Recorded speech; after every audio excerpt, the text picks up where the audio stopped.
Thank you for joining the June meeting of the RTC Board of Commissioners. Mr. Chairman, staff is ready for you to begin the meeting. Thanks, Maren. Call to order the June 11th, 2020 meeting of the RTC Board of Commissioners. Staff will begin with a roll call of board members, introduce staff on the line, and also touch on a few housekeeping items. Thank you, Mr. Chairman. Maren Dubois, Management Analyst for the record. I will be calling your name in alphabetical order. Please confirm your attendance as I read your name. Councilman Stavros Anthony. Here. Councilman Isaac Barone. Present. Present. Chair Larry Brown. Present. Councilman George Galt. Present. Commissioner Jim Gibson. Here. Did he say him? Mayor Carolyn Goodman. Here. Vice Chair Deborah March. Here. Mayor Kiernan McManus. Present. And Director Christina Swallow. Here. Thank you. Also, please note that we have several RTC staff on the line for today's meeting. This includes Ms. MJ Maynard, CEO, Mr. David Swallow, Deputy CEO, Mr. Francis Julian, Deputy CEO, Mr. Mark Trosdahl, CFO, Ms. Angela Castro, Chief Strategy, Policy, and Marketing Officer, Mr. Greg Gilbert, RTC Outside Legal Counsel, Mr. J.P. Penuelas, Senior Director of Engineering, Ms. Antoinette Braddock, Manager of Paratransit Operations, and Ms. Eileen Pastor, Government Affairs Supervisor, will be reading public comments. We also have Mr. Cole Mortensen from the Nevada Department of Transportation joining us on the line as well. As the chairman mentioned, I have a few housekeeping items to go over. Please state your name for the record before speaking. Be sure to mute your line if you are not speaking, but please note that staff will monitor lines and mute any callers with background noise. Voting will be done verbally as a group, calling for ayes and nays. If there are no nays or abstentions, then the motion will carry. If there are nays, then a roll call vote will be required. In the event of a roll call vote, please wait for your name to be read to provide your vote. The chair will call for any comments or questions after an item has been presented. Thank you. Mr. Chairman. Thanks, Maren. Ms. Maynard. Thank you, Chairman Brown and members of the board. MJ Maynard, RTC CEO for the record. The first item on the agenda is to conduct your first citizens participation period. To allow for public participation, the RTC is accepting public comments via email at publiccomments@rtcsnv.com. Comments can be submitted to be read aloud or to be added directly to the written record. Ms. Eileen Pastor will read the public comments received by the RTC. Mr. Chairman. Thank you. This is the first time set aside for public comment. This time is limited to comments on items posted on today's agenda. Comments will be limited to the first 500 words, with the remaining words to be included in the written record. Do we have any comments? Thank you, Mr. Chairman. Eileen Pastor, RTC Government Affairs Supervisor for the record. There are no comments associated with a posted agenda item. Thank you. We'll close this portion of public comment and move on.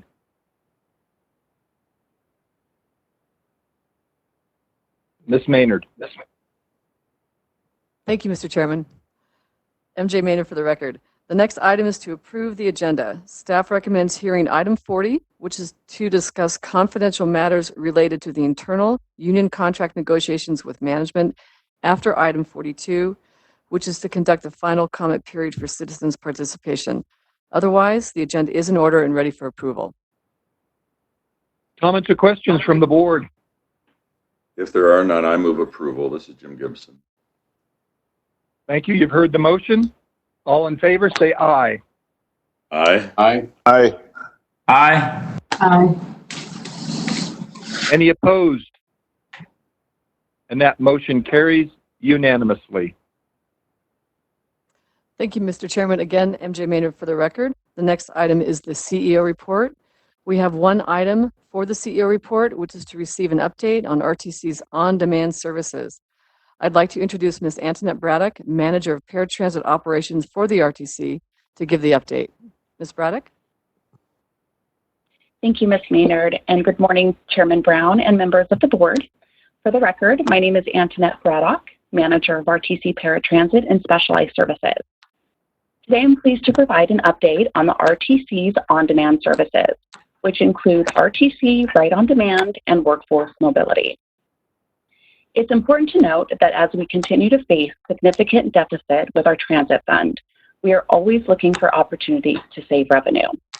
Based on the continued success of our on-demand programs that you'll hear about in the slides to come, we also will be discussing upcoming changes to RTC's Veterans Medical Transportation Network, in which we will be able to realize additional cost savings.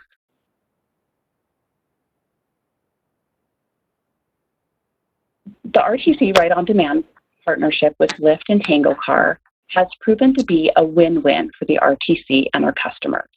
We understand that paratransit is not a customer-centric service. It requires customers to make reservations up to 3 days in advance and share a ride with other passengers. In contrast, RTC Right on Demand allows participants to hail a ride via Lyft or Tango Car and get picked up within minutes. Even through the pandemic, customers have continued to show interest in the program and utilize the service as they've tried to avoid the share ride of paratransit. Since the program launched in February of 2018, clients in the program have taken nearly 60,000 rides. In that same time frame, RTC has realized a 40% cost savings, or nearly $939,000. Customer feedback continues to be extremely positive, and we are working to increase the numbers of participants for the RTC Right on Demand program. Through the Workforce Mobility Program, we continue to see the benefit of our public-private partnership with Lyft and Fanatics. As a reminder, this is a program that benefits employees in North Las Vegas at the Fanatics warehouse. The warehouse is located in an area that is not currently serviced by our transit system. We're working with Lyft and Fanatics to provide Fanatics employees with a first mile, last mile connection. For many of our, from 13 designated transit stops within that area. The RTC only subsidizes $1 per trip, and Fanatics pays the remaining balance for each employee trip. This mobility solution has cost Fanatics just over $9,000, and that is since November 2018. So really great. This is in stark contrast to what it would have been for RTC to provide traditional transit services within that same area. The cost to do that would have exceeded $350,000. So again, this is really a win-win for everybody. A final note on the workforce mobility. RTC staff is continuing to engage other private companies who have expressed interest in this the workforce mobility model. We hope to provide more good news in the future.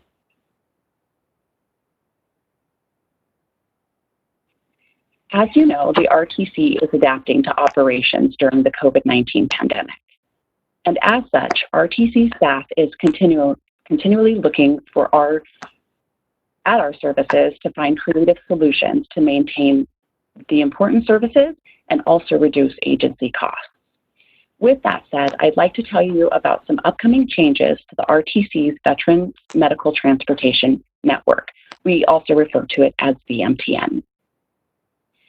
The changes that will be made will not only reduce the agency's costs by nearly half, but will provide additional mobility options for the veterans who use the service. I'd like to first provide you with a brief overview of the current service to include the cost. VMTN was established in 2012, and the service was initially funded by a one-time federal grant, and a note about that funding is it was exhausted within a year. The existing VMTN service provides medical transportation for qualified veterans and their dependents. The service is provided at no cost to the client. In addition, there is no limit to the number of rides they can take to VA-approved medical appointments. VMTN is currently operated by Southern Nevada Transit Coalition. We also refer to them as SMTC. The annual cost of the current program averages just over $1.2 million. Also worth noting, the service was initially funded with federal funding, as I mentioned above. And in the last several years, we opted to allocate federal funding to capital projects, and we now use local funding. So what are the changes to come? On June 30th, 2020, the VMTN contract with SMTC will expire.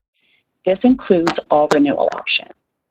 This will allow us to transition from the current VMTN model to a new multimodal approach. Effective July 1st, 2020, all qualified veterans will now receive transportation service for their veterans or their VA-approved medical appointments using existing RTC transportation services. And this will also include RTC Ride on Demand. Those electing to use fixed routes will receive a 30-day pass each month for their transportation. Clients have the option to receive a paper pass, or they can use RTC's mobile pass via the Ride RTC app. Clients who are better served by paratransit either must be currently eligible for paratransit or become certified as a paratransit customer.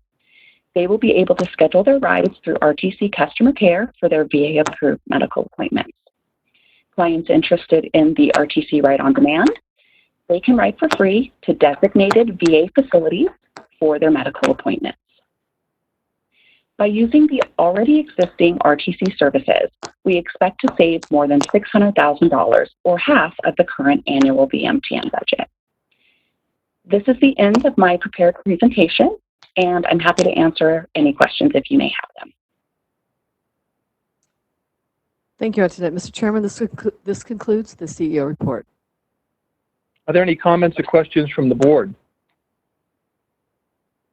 Moving on. The next item is to receive the NDOT Director's Report. Director Christina Swallow is on the line to give an update for NDOT.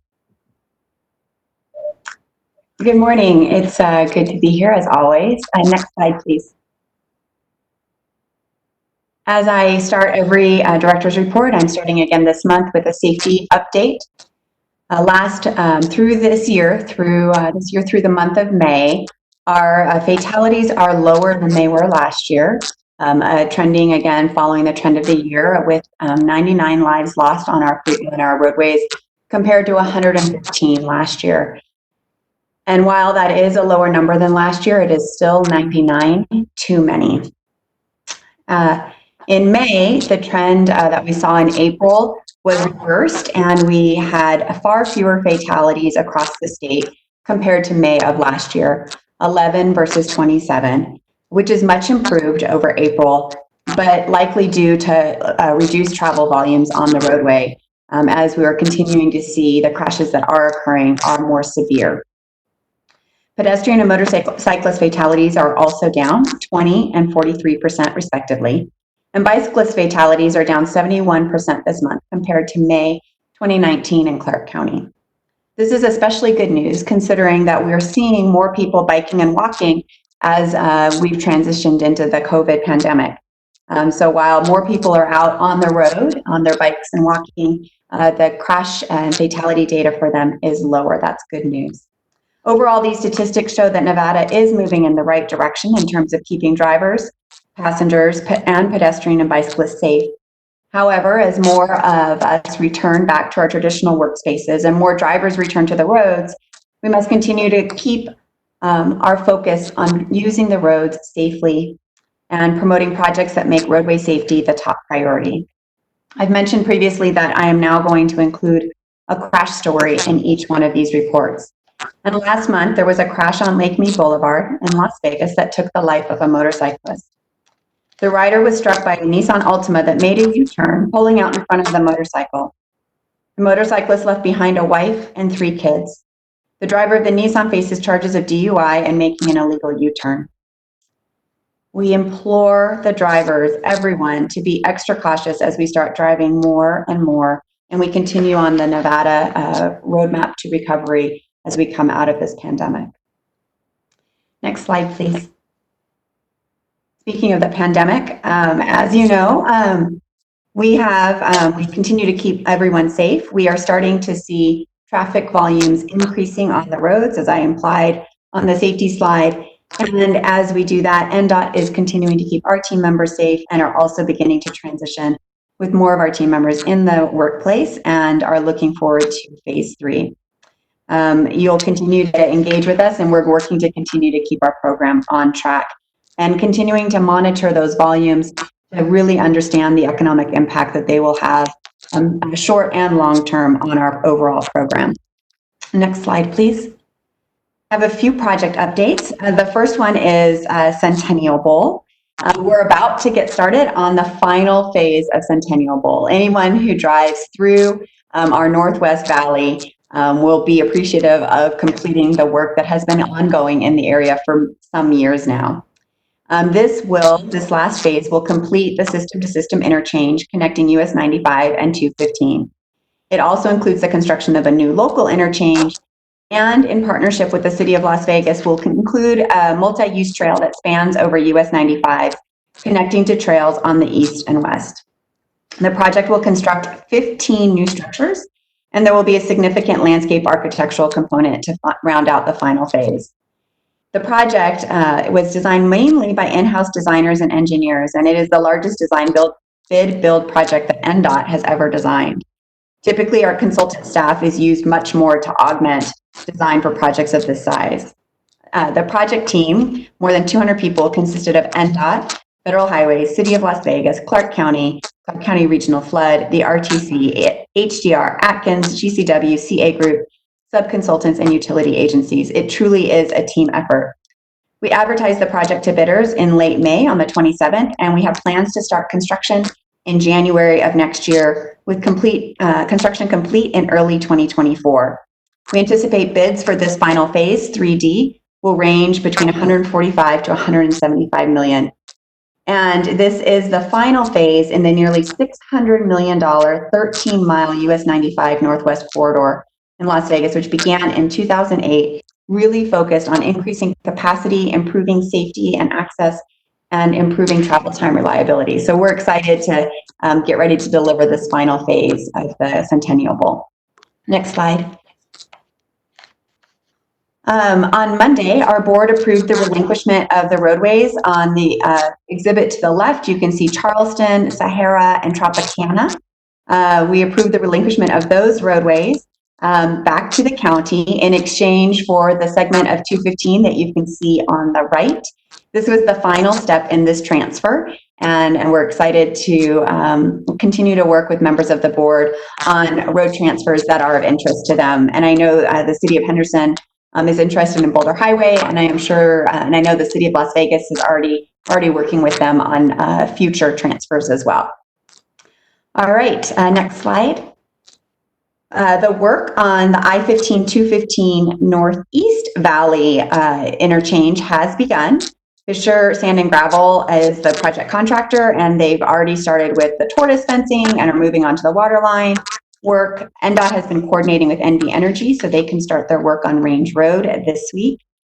And this is phase 4, but in true NDOT fashion, and I say that from being outside NDOT in the past, phase 4 is leading phase 3. Phase 3 will follow phase 4 with a first construction package next year. But this one, this new interchange will also add southbound on and off ramps from Tropical Parkway to I-15, making Tropical Parkway interchange a full movement interchange. It will upgrade the connection of 215 and I-15 to a system-to-system interchange, including full flyover ramps. And it is really focused, again, on improving safety, travel time reliability, and access to areas planned for future development and freeway connectivity. And then the last update that I wanted to provide, next slide, please, is on a much smaller project, but still critical project. Last month, we began work to install loop traffic count detectors at several locations throughout Southern Nevada. You may have seen that work, and you may still for a little bit. We are installing loops at 17 locations that are currently too busy or too dangerous to obtain traffic counts via our traditional hose counts. If you drive around the roads, you'll occasionally see a hose across the road. We put those out for 1 week at a time to collect traffic volumes on the road. but these locations are too dangerous to do that. So we will be putting in loop detectors that our team can go out and attach to a traffic counter to get a 7-day count at those locations. Many, NDOT, of course, and many of your agencies also rely on this traffic count data. And we've been using this data throughout the pandemic to help us understand what the impacts are to our roadway network as well as our potential future revenue. The work is expected to wrap up this month, and I'll just highlight, so most of the locations are at key ramps at interchanges on 95, Summerlin Parkway, and I-15. But there are areas where we're putting it into the mainline road where we've seen expansive growth over time and expect more in the coming years, like on 95 north of the Snow Mountain interchange and I-15 south of Mesquite's lower Flat Top Drive interchange. And that concludes my report.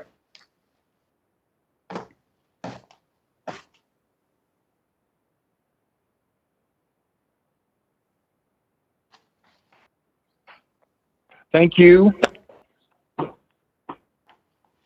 Next item is the consent agenda. Thank you, Mr. Chairman. Next item is to approve the consent agenda. This consists of items 5 through 38 and can be taken in one motion. Deborah Any March, comments from the board? motion to approve the consent agenda. Thank you. You've heard the motion. All in favor, say aye. Aye. Aye. Aye. Aye. Any opposed? That motion carries unanimously. Thank you, Mr. Chairman. MJ Maynard for the record. Item 39 is to receive a fuel revenue indexing presentation related to the July 1, 2020 increase in fuel taxes.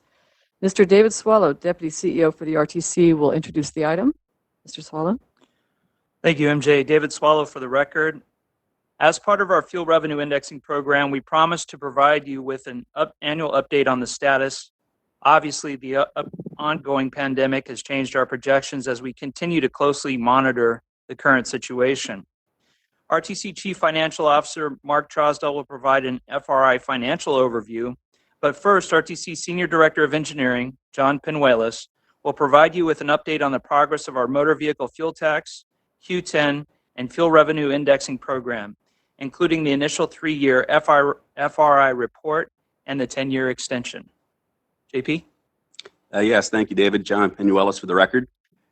We are excited to tell you that all 225 projects funded by the initial fuel revenue indexing program have been delivered by the member agencies and industry.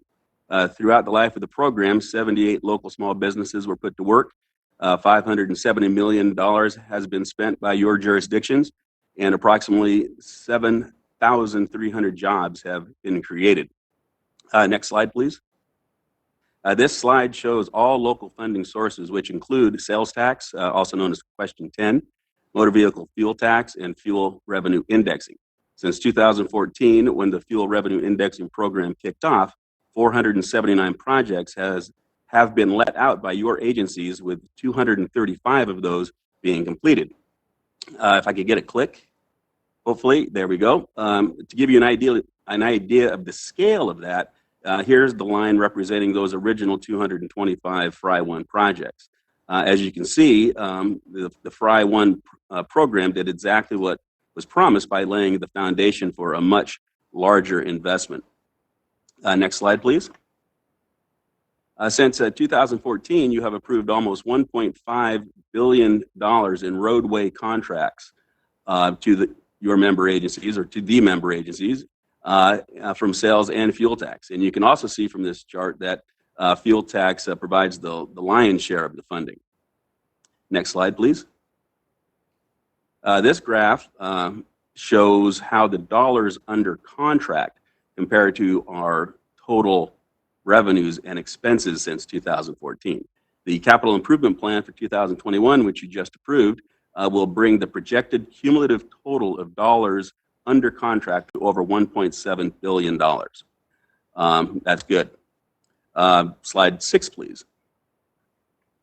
So, some projects. What has that money been going to?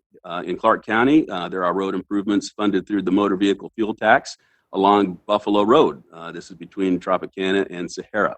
This $6.6 million project started in early 2020 to upgrade turn lanes, median islands, to resurface the road, to restripe the road, and to add sidewalks.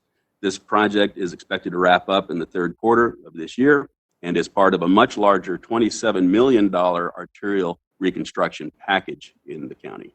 Next slide, please.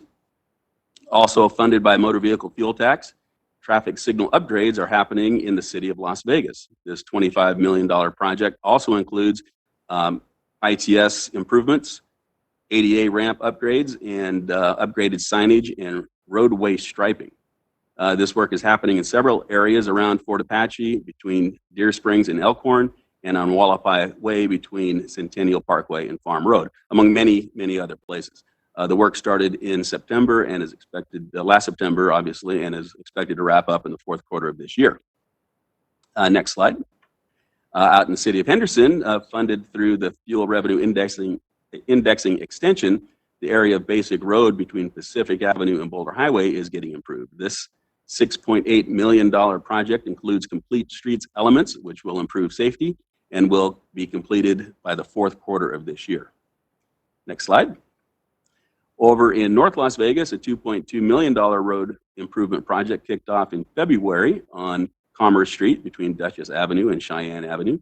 The work is expected to be completed by the fourth quarter of this year and will bring upgrades to better connect Dutchess with Cheyenne. The improvements include new pavement, curb gutter sidewalks, and LED streetlights, among, again, many other things. Out in Boulder City, a project that's near and dear to me, being a resident, is another complete streets project. This started in February of 19 and is in the process of wrapping up. Expected completion is next month. This $15.8 million project includes intersection safety improvements, several high visibility crosswalks, you can see a couple there, and landscaping improvements, along with, widened sidewalks, pavement resurfacing, and additional dedicated bike lanes. We are very excited about that out in Boulder. And then finally, in Mesquite, we have a $4.2 million project, which is about half done. Also funded through MVFT. The road improvements include asphalt milling, grading, pulverizing, and asphalt replacement. The work is happening all over town on several streets, but the most prominent are Red Hills Parkway, Grapevine Road, and Arrowhead Lane. That concludes my report, and I'll be happy to answer any questions at the end of the report. So thank you, David. Back to you. All right, thanks, JP. David Swallow for the record. The final piece of this report is a funding update from the RTC's Chief Financial Officer, Mark Trosdahl. Thank you, David. Mark Trosdahl, CFO for the record. For calendar year 2019, the producer price index was 0.2%, as shown in the blue line over 19. The 09 PPI of negative 7.7% rolled out of the 10-year rolling average calculation, bringing the 10-year rolling average PPI up to 2.1%. FRI 1 had a very rapid rate of increase in the fuel tax rate from January of 2014 to July of 2015, and on July 1, 2016, the 10-cent cap was reached. The RTC's share of the 10 cents per gallon is 8.8 cents, and Clark County receives 1.2 cents. Annual increases are very low for FRI 2 versus FRI 1 due to a much lower 10-year rolling average PPI for the last 3 years compared to 2012 through 2015. FRI 1 had more than 3 cents increases, more than 3 cent increases per year, and FRI 2 only has about 1 cent increases per year. RTC's share of the 4.8 cents is 2.5 cents. The state receives 1.7 cents, and the county receives 0.6 cents. Next slide, please. We can see in this slide the rapid increase in FRI 1 revenue from FY 14 to FY 16, consistent with the rapid increase in the rate per gallon shown on the previous FRI 1 rate per gallon slide. And then the leveling off in fiscal 17 when the 10-cent cap was hit. FY20 and FY21 shows the projected impact of COVID-19 to fuel taxes. On the next slide, here we see the revenue for FRI2 has grown much slower, consistent with the tax rate per gallon shown earlier. RTC's share of FRI1 is 88% versus RTC's share of FRI2 is at 53%. Another reason that the revenue for FRI2 has grown slower for RTC. This is the end of my prepared presentation. I'm happy to answer any questions. Thank you.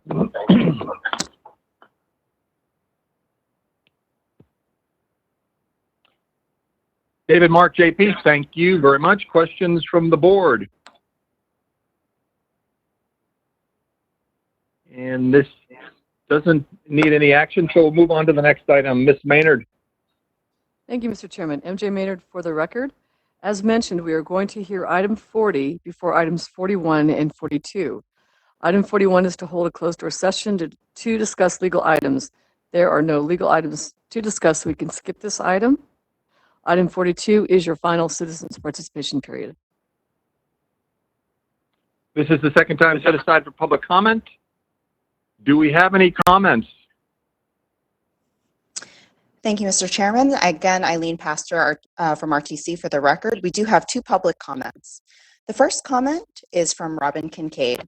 Good morning, Commissioners. My name is Robin Kincaid, and I have shared with the board in the past 2 years how the service area restrictions have affected my daughter, Kayla Kincaid's access to her church, friends, and potential employment opportunities. Certainly, our city has been under tremendous strain, and the pandemic has created some very unique situations.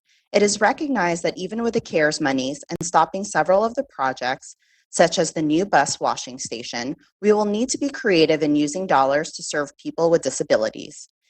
It also must be acknowledged that the poor financial picture that we are living in is the result of a history of poor decisions made by the RTC management. Since 2010, Las Vegas urban area has seen double-digit increase in population for persons over 65 and adults with disabilities.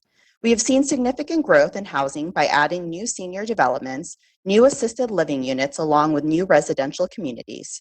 None of these areas will see a fixed route in their area, which would result in paratransit services because there isn't a formula plan to serve these communities. The RTC website indicates that there is a process to evaluate the service annually for expansions. When was the last time this evaluation for expansion was conducted, and when will the public see this evaluation? There are some Las Vegas constituents who have been waiting for over 20 years for transportation services. I am asking that you either expand the fixed route area or restore the service area to the pre-2011 size so that transportation dollars are spent in an equitable manner to meet the needs of all your constituents. Persons with disabilities like my daughter Kayla are looking for equity in how dollars are being spent on transportation. Why can we spend unlimited resources in providing free rides, trip-to-strip projects, and light rail, but cannot provide services to seniors over 55 communities? Individuals that live in senior communities will never be able to demonstrate the need for a fixed route due to their age, mobility, heat sensitivity, and in some instances, the onset of dementia. This means that there are too many residents and voters that not only cannot leave their home, but persons who ride paratransit cannot visit elderly relatives such as grandparents who reside out of the service area. It is important to recognize that the lack of service does not only affect the citizens that live in such an urban area, but their extended families and friends.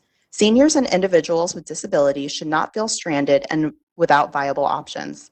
I look forward to the Commission finding ways to expand the paratransit service area to meet the needs of a growing population that include our most vulnerable citizens. Thank you for your time, and I send you best wishes for good health. The second public comment is from Stephanie Versnick. Good morning, Commissioners. My name is Stephanie Versnick, and I am testifying before you for the 28th time. I've been asking this Commission to expand the service area in this community for 2 years and 4 months. Las Vegas has started to open. Casinos, gyms, hair salons, etc. are all open. We are all adapting to a different way of living. Some people are still working from home, and virtual meetings is the preferred method of communication for now. We are still in a pandemic, and this continues to be a challenging time for our community. Many heroes continue to put their lives on the line. Paratransit drivers have continued to show up to work to give people with disabilities and seniors a mode of transportation. A pandemic does not stop people from going to the grocery stores or to essential appointments. Transportation is an important part of people's lives, especially when sometimes public transportation is the only option they have. All frontline workers are heroes. My son, Christian, continues to work at the commissary 5 days a week, 8 hours a day, making sure our military families have groceries for their families. He continues to go to work wearing a mask the entire time he is working. I continue to pick him up at the library and driving the 7 minutes to bring him home. For the fourth time, I'm asking this commission to develop a reasonable premium service plan option for people who live outside of the service area. I would like to have the option to pay a reasonable premium price to receive transportation for Christian. I would like to have my son brought directly home from the commissary. Ultimately, my goal for the last 2 years and 4 months has been to have this commission improve expanding the service area to meet the needs of this community. I know that this pandemic has hurt our economy, and we all hope that we bounce back quickly. However, we cannot and should not lose sight of people with disabilities who do not have the access to transportation in this community. Let us at least begin by offering a premium service plan for people living outside the service area. At least it's a beginning. And Chairman Brown, that concludes your public comments. Thank you. We'll close this portion of public comment. Thank you, Mr. Chairman. MJ Maynard for the record. The last item is item 40, which is to discuss confidential matters related to the internal union contract negotiations with management. Thank you. At this time, we'll move into the closed door session and we'll adjourn the meeting after discussing item number 40.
Okay, members of the board, we are restarting our recording right now. This is Larry Brown. We're out of closed session, back into the public hearing. This meeting is adjourned.